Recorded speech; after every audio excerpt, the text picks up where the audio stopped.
오늘 주제는 그 강의록에서 보시듯이 이 자금과 저금의 신비 속으로 라는 주제로 교정 프란시스코의 가르침을 좀 나눌까 합니다.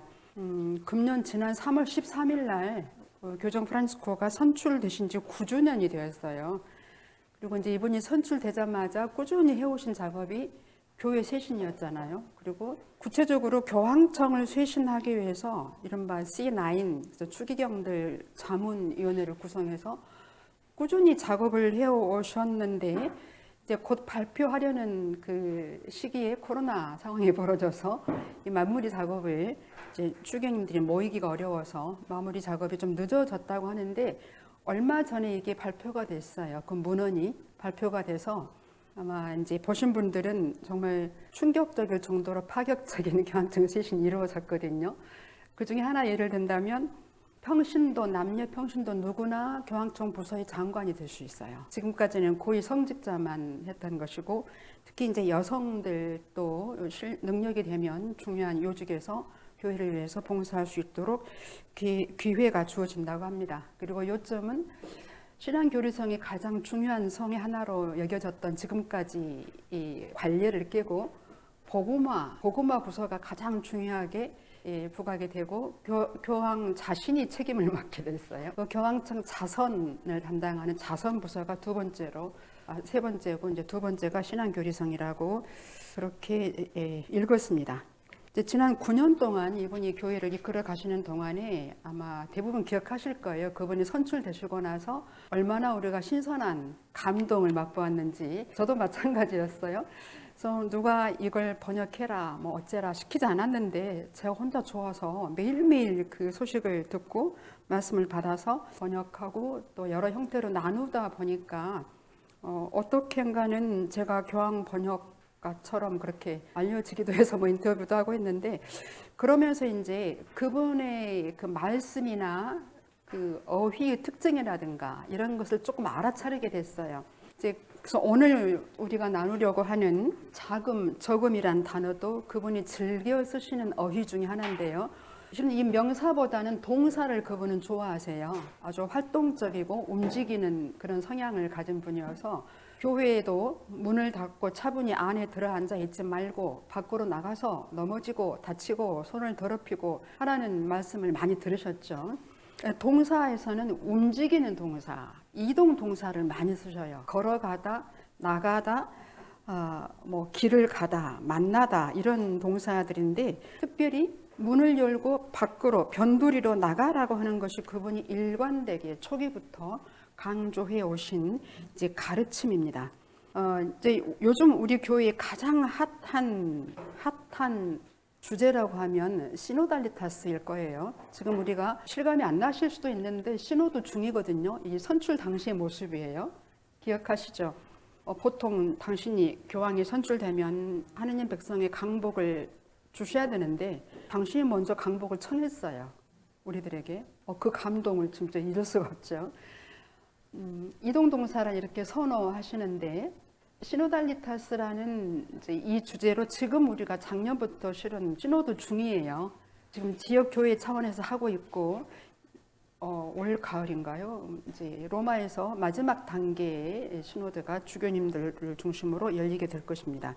이 시노달리타스라는 말의 어원은 시노두스, 그 모임 자체는 시노두스죠, 라틴 말로. 시노두스 말 자체가 쉰, 함께라고 하는 히라버, 그리고 호도스라고 하는 길이 합해진 말이에요. 쉰, 호도스. 함께 가는 길, 함께 걷는 길. 이것이 이제 그 교회의 중요한, 교회 전체 하느님 백성의 모임을 뜻하는 그런 단어입니다. 그러니까 이 단어에서도 교정 프란시스코는 함께 걸어가다라는 주제를 강조하는 거죠. 단연코 교회를 말하는 가장 중요한 정의 중에 하나가 바로 시노도스일 겁니다. 교회의 본질이죠.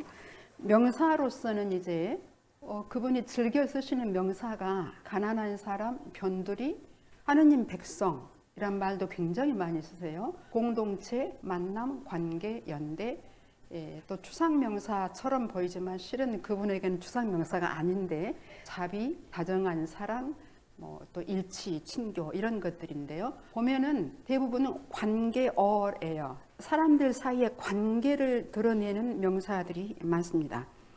저는 그래서 오늘 우리 함께 묵상할 주제인 자금 혹은 저금, 뭐 이게 써 있는 외국어는 상관 안 하셔도 괜찮아. 제가 참고한 이제 이탈리아 단어인데 이게 제 강의록이어서 이렇게 들어가 있는데 참고하시도록 했습니다. 이 작다, 적다도 우리가 생각할 때는 그냥 수량이나 크기를 말하는 단어 같은데 저는 이것도 관계어라고 해석하고 있어요. 그 이유를 조금 이따가 말씀드리겠습니다. 교종 자신은 처음부터 아주 작은 것에 대해서 사랑을 드러내셨어요. 어마어마하게 큰 교황궁을 포기하고 조그만 여관, 그 여관 건물 자체는 작진 않아요. 근데 아무튼 조그만 거처에 머물고 계시고, 제가 이거 넣을 때 이쪽에 왼쪽에 있는 여성을 뺐는데 이렇게 신부님이 조정하시면서 들어가고 말았습니다.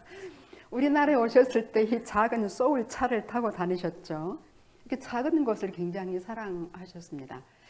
그래서 이제 우리가 오늘 이 주제를 묵상할 때 이 주제를 크게 세 가지로, 이 작은 것에 대해서는 또 새로운 추기경을 임명하실 때 작은 나라, 작은 대륙, 가난한 대륙에서 많이 임명을 하셨습니다. 오늘 우리는 세 가지로 우리 이야기를 전개해 보고자 하는데, 먼저 교종 프란치스코가 말하는 작다, 적다라는 뜻이 무엇인지, 우리가 모두 아는 아주 쉬운 단어이긴 하죠. 사전 보면 다 나와 있고 일상에서 늘 쓰는 말인데, 이 교종이 쓰는 의미가 무엇인지를 조금 보고자 하고요. 그 다음에 자금, 작은 사람을 어떻게 대하라고 하는지, 이 부분은 많이 알려져 있어서 좀 간단하게 넘어갈까 합니다. 세 번째, 그분이 어떻게 우리를 자금과 저금으로 초대하시는지로 나누어서 보고자 합니다. 먼저 자금과 저금의 의미인데요. 이 작단 말은 다 아시죠? 이 크기를 말하죠. 사이즈, 체적이나 용적이 작다. 이 볼륨, 용적을 말해요. 근데 또 다른 의미에서는 그 어떤 존재, 상태가 작은 사람, 작은 이들, 그러면 힘이 없다는 뜻으로 쓰죠. 무력하고 힘이 없고 가난하다, 그런 뜻인데, 이 자금을 양적 범주로, 양적 개념으로 전환하면 적게 가지다, 적게 소비하다라는 소유와 소비를 포함하는, 그러니까 소유와 소비의 대상을 가리키는 이제 그런 개념이 되겠습니다. 객체가 되겠죠. 자금은 주체의 개념이에요. 내가 작다는 뜻인데, 객체는 적게 가지라는 뜻으로 교종께서는 이제 쓰고 계십니다. 이 자금을 다시 영적 개념, 그 내포하는 뜻 중심으로 좀 바꿔서 보시면, 작은 사람, 그러면 낮고, 지위가 낮고 비천하고 사회적으로 힘이 없는, 약하고 무력하고 단순하고 하찮고 비천하고 중요치 않은 존재를 가리키죠. 중요치 않고 보잘것없어요. 결국 취약한 존재, 또 배제되는 존재, 소외되는 존재를 가리키는 뜻으로 교종께서는 이 말을 많이 쓰십니다. 무력하고 단순하고 뭐 그런 뜻이에요. 실제로 이것은 중요도나 영향력에서 이제 많이 쓰이는 단어이고요. 근데 우리나라에서는 어떤 순서를 가리키는 말로도 작은이라는 말을 써요. 작은 댁, 작은 엄마, 작은 언니, 작은 형. 그러면 아무리 키가 커도 작은 형은 작은 형인 거예요. 이제 그러니까 한자로 하면은 이제 뭐 차남 뭐 이렇게 이런 뜻이 되게 장남, 차남 할 때 이런 의미는 우리가 오늘 다루지 않습니다. 반대로 이제 크기의 뭐 영향력이고요. 이런 차남 뭐 순서로서는 우리가 다루지 않을 것이고요. 교종 프란치스코는 추상명사보다 구체적인 단어를 선호하세요. 그래서 가난이란 말도 많이 쓰셨지만 가난한 사람을 더 많이 쓰시고, 자금이란 추상명사보다 작은 사람, 작은 이, 이런 단어를 선호하십니다. 여기 자료를 좀 뒤에다 주시면 늦게 오신 분들 받으시라고요. 그래서 여기서 이제 작은 이들은 당연히 어린이를 가리키기도 해요. 근데 우리는 어린이로서는 이렇게 깊이 들어가지는 않을 겁니다. 오늘 어린이라고 하는 주제는 지나가면서 좀 보긴 할 건데요. 그래서 어린이란 말은 순진하고 순수하고 그런 긍정적인 의미에서가 아니라 자율적이지 못하고 의존해 있는, 스스로는 살아가기 어려운 그런 어린 사람을 가리키는 말이죠. 그래서 이제 결국 작은 이들은 사회 밖에 복음의 기쁨 54망에 따르면 사회적 약자를 가리키는데 사회 밖에 있는 사람들, 쫓겨난 이들, 버려진 이들, 한마디로 배제된 이들을 가리키는 뜻으로 교종께서는 이제 작은 이들이란 말을 쓰십니다. 신약 성경에 이 작은 이들이란 뜻과 똑같은 뜻으로 비천한 사람이란 단어가 나자렛 마리아가 엘리사벳 사촌 언니를 찾아가서 부르는 마니피캇이라고 하는 찬가에 나옵니다. 비천한 이를 굽어보셨다라고 할 때 그 비천한 이가 이 작은 이들과 똑같은 뜻으로 쓰이고 있습니다. 네. 근데 결국 여기서 비천한 이들은 겸손이 스스로 내가 나를 낮추는 덕으로서의 겸손이 아니라 비자발적으로 주어진 사회적 처지를 가리키는 말이에요. 비자발적인 사회적 처지나 상태, 이런 현실이죠. 작은 이들의 실존적 현실은 주목받지 못하고 존중받지 못하고 짓밟히고 억압받고 이런 현실입니다. 어느 사회에나 있죠. 그래서 흔히 그 반대편에는 강하고 지위가 높고 권세와 힘이 있는 부유한 사람들에게 흔히 억압받거나 시달리는 그런 사람들이 작은 이들이에요. 지금 이 순간 우리나라 현실을 생각해 보면 이제 선거 후에 갑자기 막 뒤바뀌는 현실이 있죠. 어제 조국 씨 딸 오늘인가요? 어젠가 이제 입학도 취소가 되고 의사 면허증도 취소가 되고 내내 있다가 선거 후에 이렇게 되는 것들이에요. 우리 사회 안에서도 작은 이들과 그 반대편인 사람들의 역동이 이렇게 이제 우리가 목격하고 있습니다. 근데 교종 프란시스코께서는 이 자금이라고 하는 게 하느님께서 택하신 길이라고 말씀하세요. 이게 이제 우리 묵상 주제인 핵심으로 점점 가까이 가고 있는 건데요. 지난해 성탄 전날 성탄 성야 강론에서 강론 이제 제가 이 주제를 선택하게 된 하나의 계기가 되었는데 강론의 작은이라고 하는 단어가 25번이 나와요. 그리고 그와 통하는 말들 뭐 낮음, 나약함, 끝자리 이런 연계어까지 하면 한 30번 이상이 나옵니다. 아주 많이 나오는데 강론의 시작이 그래요. 여기는 이제 생략했지만 아우구스투스 황제가 인구 조사를 시키잖아요. 아우구스투스 황제는 뭐 가장 큰 인물이죠. 그 황제의 커다람과 호되기에 쌓인 갓난 아기, 아주 작은 존재를 대조하면서 시작을 하십니다.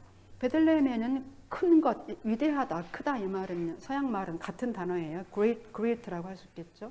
베들레헴에는 큰 것이 하나도 없어요. 호되기에 쌓인 가난한 아기 하나와 그를 둘러싼 목동들 몇이 있을 뿐이고 그런데 그곳에 하느님이 계신다는 거예요. 자금 안에 하느님이 계십니다. 이 자금은 하느님께서는 그 위대함에 올라타시지 않고 자금 안으로 내려오신다고 말씀하시고 이 자금이 바로 하느님께서 우리에게 오시기 위해서 선택하신 길입니다. 고속도로 타고 오신 것도 아니고 커다란 비행기를 타고 오신 것도 아니고 이 작은 구유 안에 누워있는 어린 아기로 우리에게 오셨다는 것이에요. 그래서 이제 그 아기를 관상하도록 우리를 초대하시는데 이 자금 안에 하느님 존재 전부가 다 들어있다는 거죠. 이렇게 관상해 보라고 초대하십니다. 이 갓난 아기를 우리가 구유 경배할 때 그렇게 하죠. 들여다보면서 아기야 네가 하느님이구나. 하느님이신 아기. 근데 거기 이제 드린 자료에 보시면 좀 여기는 생략돼 있고요. 좀 길게 언문이 나와 있을 텐데요. 대조법에 주목해 보세요. 우주를 품에 안으시는 분이 엄마 마리아의 팔에 안길 필요가 있는 아기로 오셨고 뜨거운 태양을 만드신 분이 인간의 따뜻함을 필요로 한다. 이런 식으로 대조를 하고 있습니다. 근데 다정한 사랑 자체이신 분이 인간이 이렇게 어루만져주는 그런 사랑을 필요로 하고 무한한 사랑이 작은 심장을 지녔고 영원하신 말씀이 말도 못하는 어린 아기로 이렇게 있다. 생명의 빵이신 분이 생명 자체이신 분이 먹어야 사는 인간으로 되어 오셨다. 이런 것들입니다. 그래서 이렇게 모든 것이 뒤집어집니다. 이 성탄 6화의 신비 앞에서 모든 것이 세상의 모든 가치가 뒤집어진다고 말합니다. 우리에게도 실은 뒤집어지라고 오늘 초대하시는 거예요. 하느님께서 작은 세상에 오셨고 그분의 위대함은 큰 그릇 안에가 아니라 자금 안으로 그분의 위대함이 주어졌다. 이게 그리스도교의 핵심 신비인 육화의 신비예요. 육화는 다 아시다시피 그리스도교의 3대 신비 중에 하나잖아요. 육화, 성체, 부활인데 육화의 신비가 모든 신비의 출발점이고 토대예요. 토대예요. 이 자금, 무력해진 것이 우리 그리스도의 모든 신비의 출발점이라는 사실을 저는 또 오늘 강조하고 싶은 건데요. 이제 다시 교종께서는 이 뒤집어지라고 하는 초대를 이렇게 하십니다. 그분은 스스로 작아지시는데 우리는 세상에 따라서 계속해서 큰 것을 추구하죠. 우리는 다 큰 걸, 세상 사람은 큰 걸 추구해요. 하느님은 스스로 낮아지시는데 우리는 발판을 딛고 올라가려고 하고, 지극히 높으신 분은 겸손해지라고 하는데 우리는 드러나 보이고 과시하고 싶어하고 인정받고 싶어한다. 하느님께서는 눈에 띄지 않는 이들을 찾아 나서시는데 우리는 눈에 보이는 것을 찾고 남의 눈에 띄려고 합니다. 하느님께서는 섬기려고 태어나셨는데 우리는 성공을 추구하면서 세월을 보내고 뇌물도 쓰고 로비도 하고 막 하죠. 하느님께서는 힘과 권력을 구하지 않으시고 다정한 사랑과 내적 자금을 요구하십니다. 작년에 저랑 공부하신 수아님들은 이제 떼내렸자라고 하는 이탈리아 말을 설명을 잘 들으셨는데, 이 다정한 사랑이라고 일단 번역하면, 우리말 번역은 조금 어려운데요. 이해하시기 쉽게 하면 루카복음 15장에 아버지 있죠. 돌아온 탕자를 맞아 아버지의 사랑은 흔히 어머니의 모성적 사랑으로 이야기되죠. 그런 사랑을 가리켜서 말하는 떼네레자라는 단어가 있어요. 하느님의 모성적 사랑을 가리키는 단어예요. 그러니까 사랑 자체이죠. 근데 그 사랑 자체를 하느님은 추구하시고 우리에게 작아지라고 하는데 우리는 어떤가요? 더 커지려고 하고 성공과 출세를 추구한다는 거죠.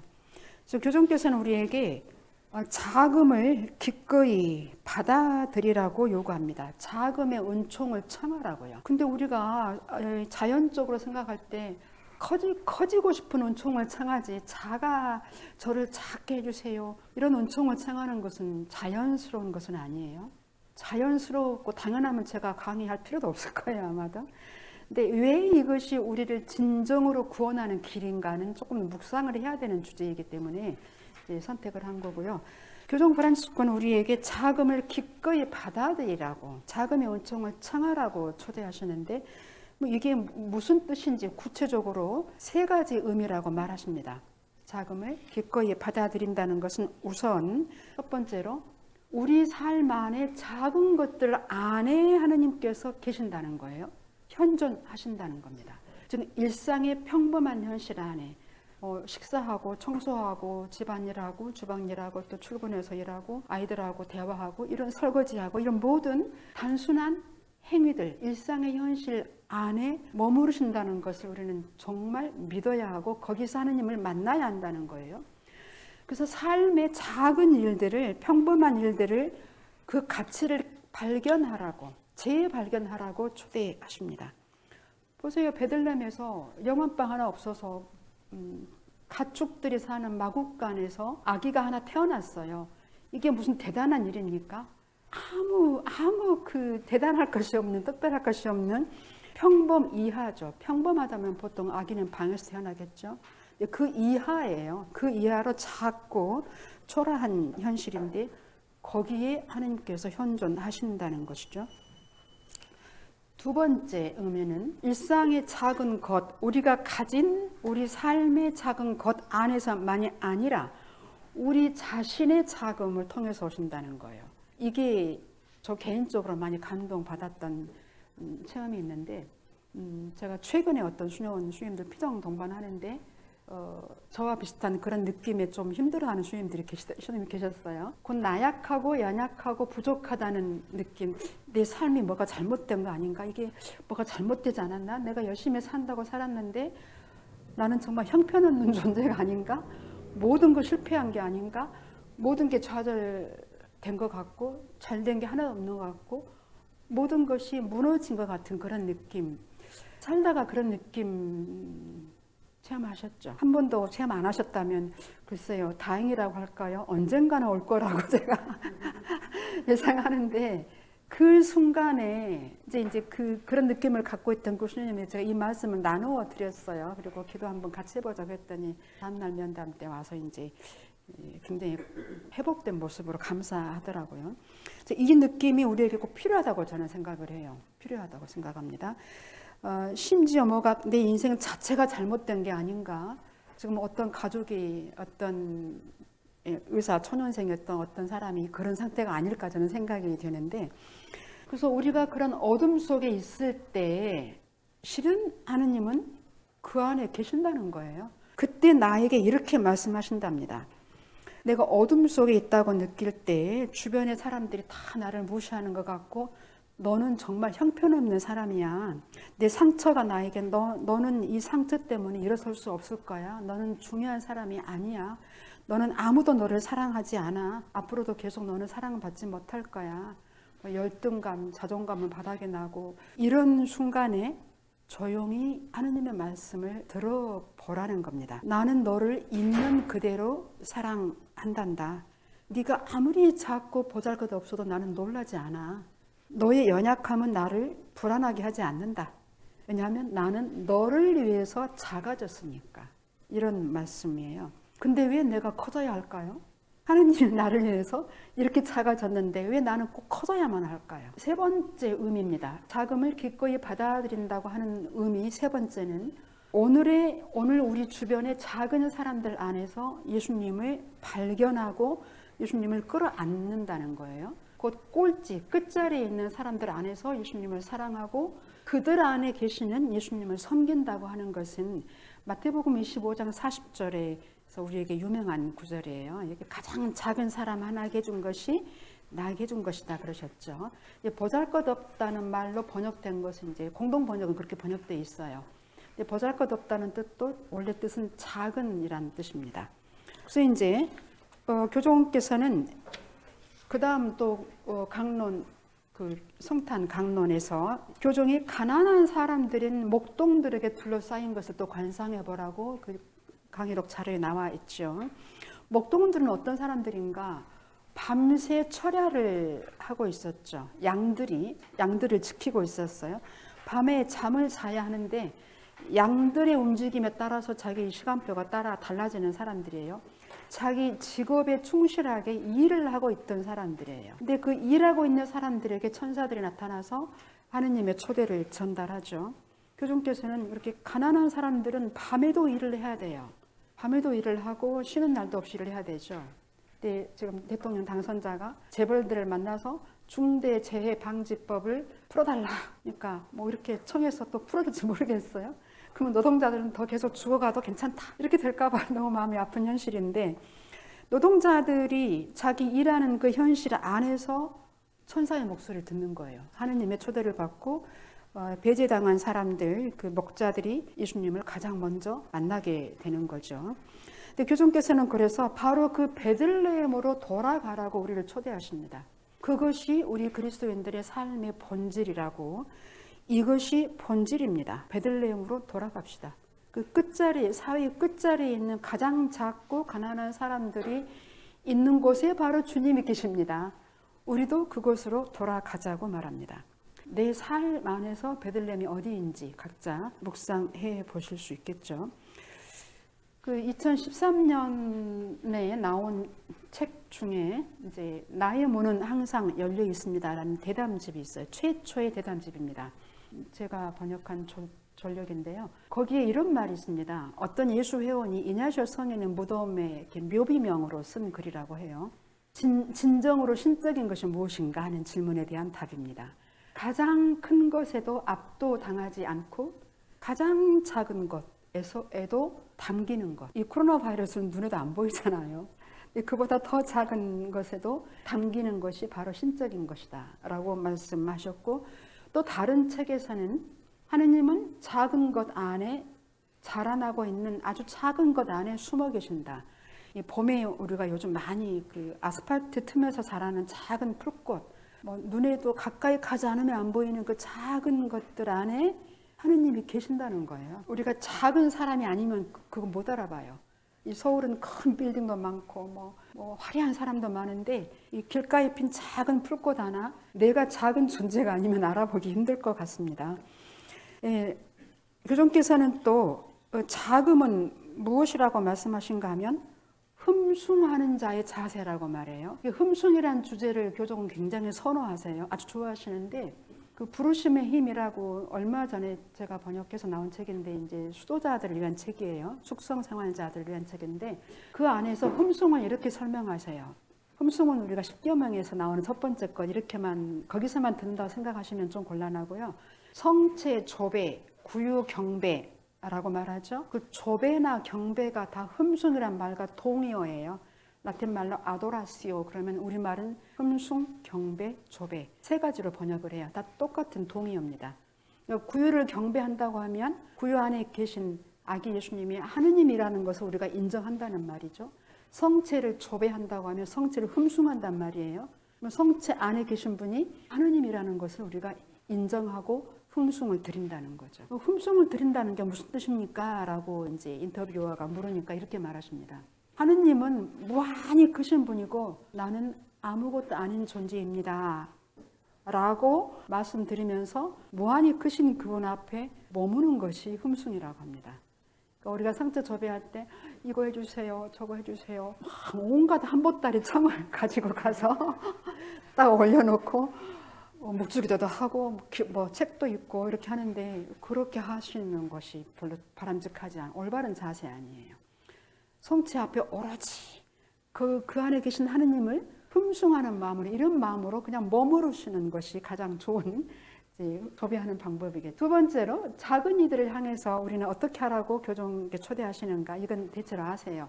주로 복음의 기쁨이라는 그 문헌 있죠. 또 최근에 나온 모든 형제들 이 두 개의 문헌이 이 주제에 대해서 집중적으로 말씀하고 계십니다.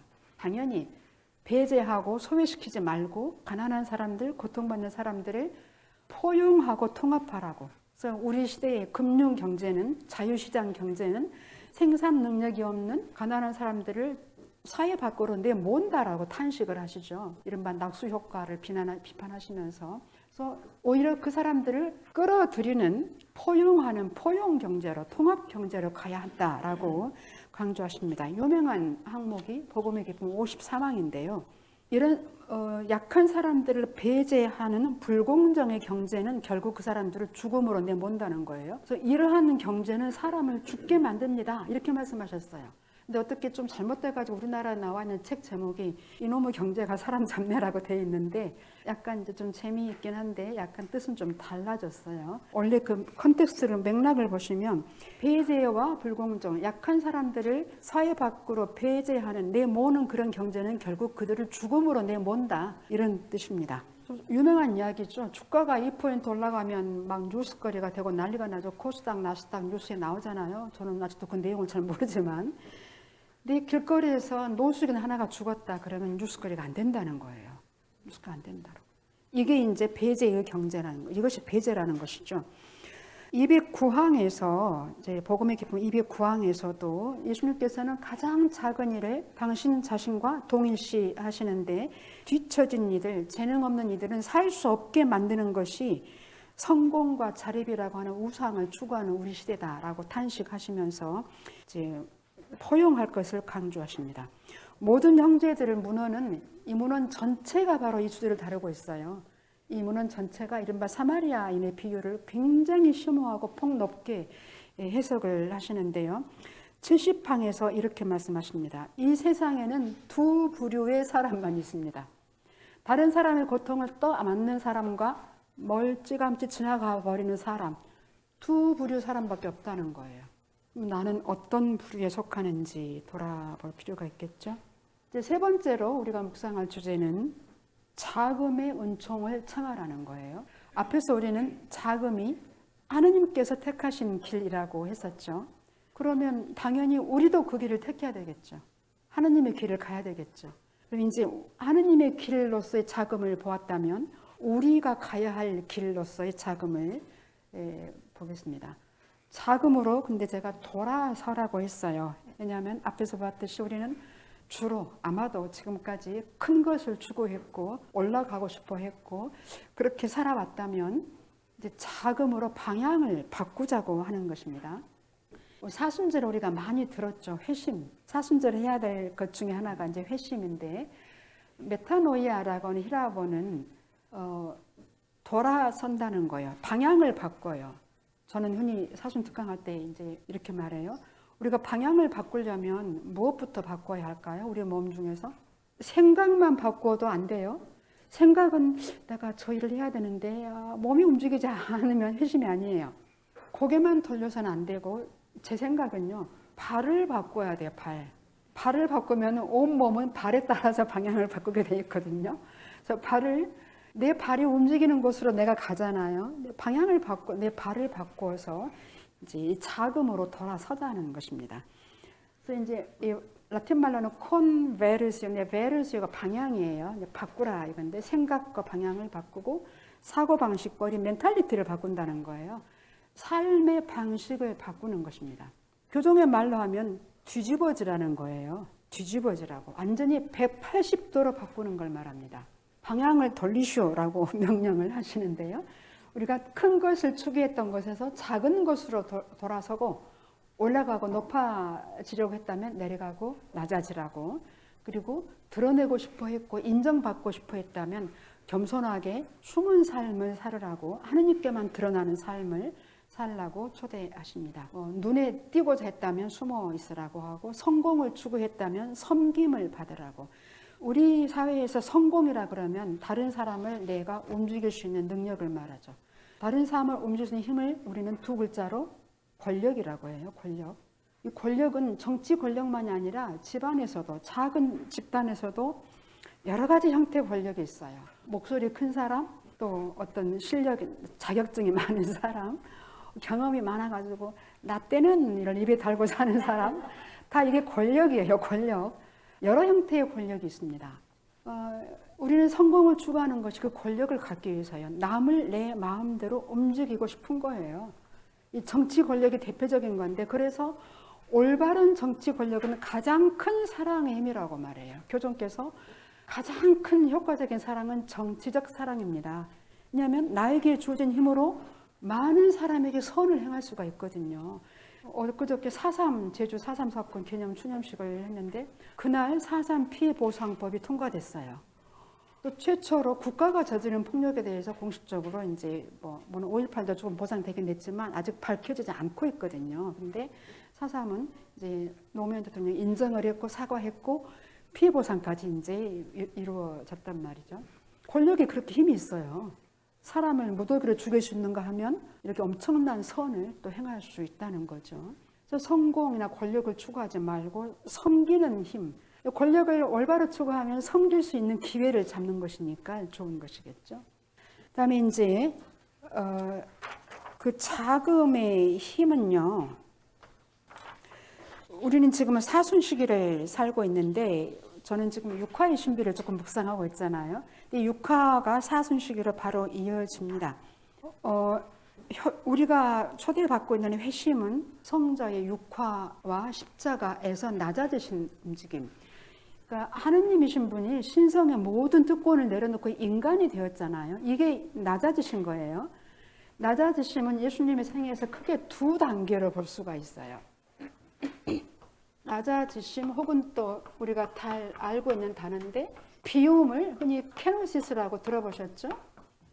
케노시스라고는 히라보인데요.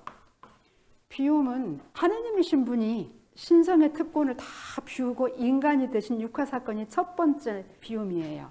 첫 번째 낮아지심이에요. 이분이 또 한 30여 년 세상에 살면서 온갖 좋은 일을 다 하시다가 마지막에 또 십자가에서 다른 사람은 다 살려내시고 당신은 그야말로 곤충처럼 못에 박혀 돌아가셨어요. 그것이 이제 두 번째로 낮아지신 대역 죄인 사형수로 돌아가셨단 말이죠. 온갖 자신의 전능하심, 신적인 모든 존엄성을 다 비웠어요. 이것을 바오로 사도가 이제 필리피서 2장에서 말하는 필리피서 2장 6절, 7절에서 말하는 비움이에요. 케노시스예요. 하느님과 똑같으신 분이셨지만 그걸 내세우지 않고 우리와 똑같은 인간이 되셔서 종의 모습을 취하시고 이런 두 단계예요. 그래서 육화와 십자가 사건은 이제 같은 동일 선상에 있는데요. 근데 교종께서는 우리도 그렇게 하라고 말씀하시는 거예요. 우리도 그렇게 내려가고 낮아지고 비우라고 하는 거죠. 그 끝에 가서 무엇이 있는가? 마르코복음 15장을 보면은 예수님이 이제 십자가를 지고 아침 9시, 정오 12시, 오후 3시에 돌아가시기까지 과정이 쫙 나오는데요.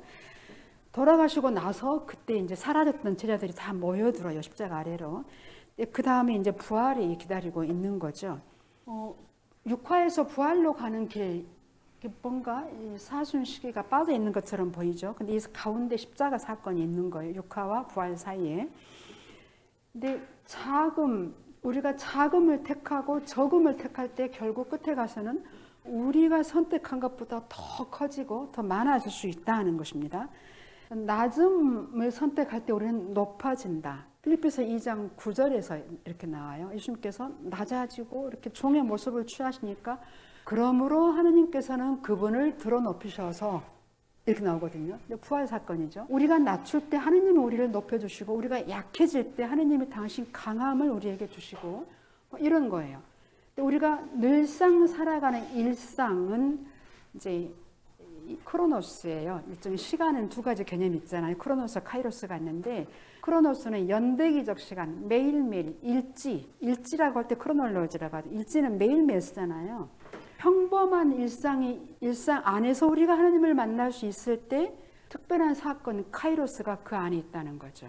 평범한 일상은 평일이에요. 전리시기에서도 연중시기에 해당되죠. 근데 평일이 더 많아요. 축일보다. 근데 평일을 충실히 살 때 우리는 축일을 기쁘게 맞이할 수 있다는 거죠.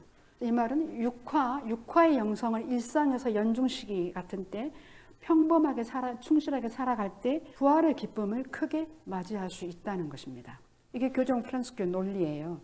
그러니까 우리는 주로 왼쪽에 있는 항목 작고 낮고 힘이 없고 일상 평범함, 평일 매일 그저 그렇고 그런 반복되는 지루한 일상 이것은 가치가 없다고 생각하기 쉬운데 실은 그것이 바로 특별한 크고 강하고 힘있고 특별한 를 위한 전제 조건이 된다. 우리의 그리스도교의 영성은 부활 영성은 육화 영성 없이는 없다는 거예요. 그래서 우리는 부활의 영광만 추구하기 전에 육화의 케노시스를 먼저 추구해야 된다. 그래서 육화에서 부활로 가는 길이라고 하는 게 이제 그런 의미이겠습니다. 크로노스 없이는 카이로스는 없다는 것입니다. 그래서 이제 교종께서 우리를 초대하시는 것은 하느님께서 육화하시어 인간이 되시어 우리와 함께 모든 인간의 제한 조건 안에서 살아가신 자금, 약함, 내려가심은 또 우리도 그분처럼 그렇게 일상 안에서 평범함 안에서 살아가는 자금, 약함, 평범함, 평일, 내려가면 바로 부활을 향해 있다는 것이 이제 바로 부활을 향해 있다는 것이 오늘 주제가 될 것 같아요. 그래서 저는 육화 영성에서 출발해서 사순절의 영성으로 이제 연결해 보고자 했습니다. 아까 말씀드렸던 이제 필립비서 2장인데요.